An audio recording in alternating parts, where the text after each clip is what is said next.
ఏ పనైనా సరే పర్ఫెక్ట్‌గా రావాలంటే ఫస్ట్ మనం పర్ఫెక్ట్‌గా చేయాలి. ఇప్పుడు అదే జరిగింది నా విషయంలో. ఏం జరిగిందంటే ఇంత 4 మీటర్స్ క్లాత్ కిందేసేసి మంచిగా రివర్స్‌లో పెట్టుకొనొచ్చిన గుండు పిన్నులు. అంటే మనం లోపలికి పట్టి స్టిచ్ చేయాలి కదా! అది ఇటు సైడ్ పెట్టేసి మంచిగా కుట్టేసిన.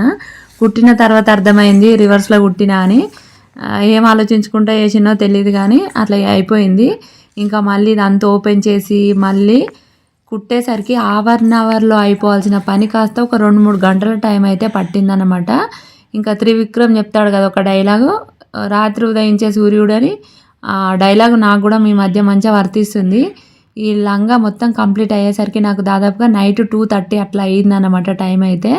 సో, పర్ఫెక్ట్ మెజర్‌మెంట్ ప్రకారం కుట్టిన ఇంకా లంగా అయితే చాలా అంటే చాలా బాగా వచ్చింది. చూపిస్తా చూడండి. మా వోళ్ళు ఎంత బాగా నిద్రపోయారో. ఇంకా మరి నైట్ 2:23 అంటే నిద్రపోక ఏం చేస్తారు చెప్పండి. నాకంటే ఇగో డబల్ డబల్ పనయింది కాబట్టి నేను నిద్రపోలేను. ఇంకా మా వోళ్ళైతే మంచిగా నిద్రపోయారు. నైటే మంచిగా కొంచెం కాన్సంట్రేషన్ కూడా